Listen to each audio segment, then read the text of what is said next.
Hi guys, welcome to our channel. నేను ఈరోజు draw చేసిన ఈ పెయింటింగ్లో ఉన్న దేవి నవదుర్గలలో 6వ రూపం మాతా కాత్యాయని. ఈమె కథ వింటే మీ ఒంటిపైన గూస్ బంప్స్ రావడం పక్కా. ఇక స్టోరీలోకి వెళ్ళిపోదామా?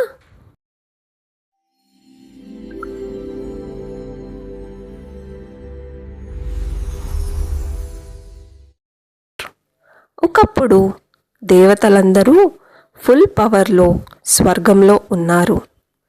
కానీ వారికి ఒక బిగ్గెస్ట్ ఛాలెంజ్ ఎదురైంది. అందరూ థింక్ చేస్తున్నారు కదా, ఎవరా ఛాలెంజ్ అని? ఇంకెవడు, మహిషాసురుడు. వీడు మగవాడి చేతిలో చావకుండా వరం పొందాడు.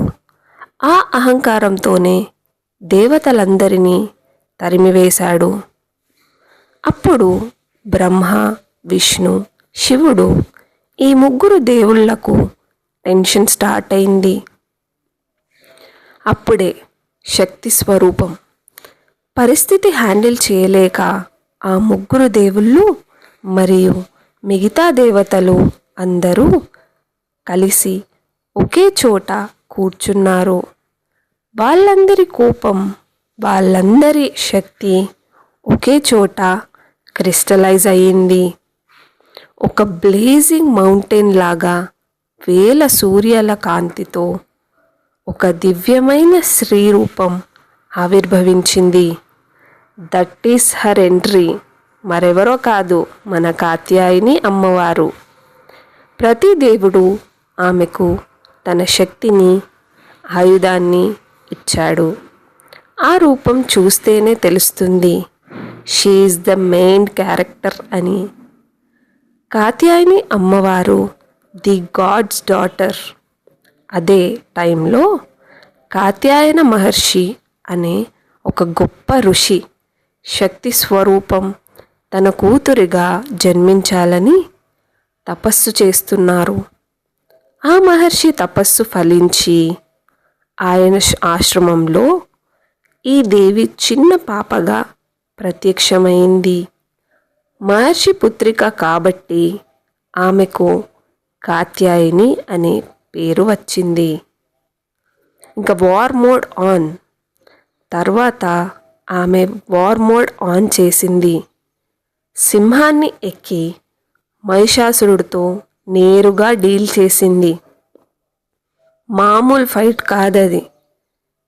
10 రోజుల పాటు ఎపిక్ ఫైట్ జరిగింది. మహిషాసురుడు ఎన్ని రూపాలు మారినా ఈ లయన్ రైడర్ క్వీన్ భయపడలేదు.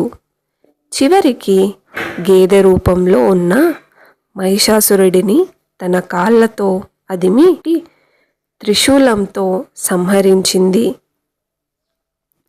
లోకానికి శాంతినిచ్చింది. అందుకే ఆమె మహిషాసురమర్దిని అని ప్రసిద్ధిలోకి వచ్చింది. మీ లైఫ్లో కాత్యాయని మాత మనకు ఏం నేర్పుతుంది? మీకు తెలిస్తే కమెంట్ బాక్స్లో కమెంట్ చేయండి.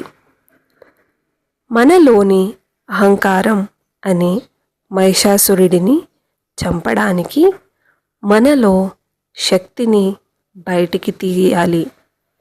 నవరాత్రి 6వ రోజు ఈమెను పూజిస్తే మీ జీవితంలో ఉన్న నెగటివిటీ అంతా క్లియర్ అవుతుంది. ఈ ఓజీ డిమాన్ స్లేయర్ కథ మీకు నచ్చిందంటే వీడియోకి ఒక్క బిగ్ థమ్స్ అప్ ఇవ్వండి. మన ఛానల్ను సబ్స్క్రైబ్ చేసుకోండి. నెక్స్ట్ ఏ దేవి గురించి తెలుసుకోవాలనుకుంటున్నారో కమెంట్ చేయండి. Bye guys, thank you for supporting. ఇలానే సపోర్ట్ చేస్తూ ఉండండి.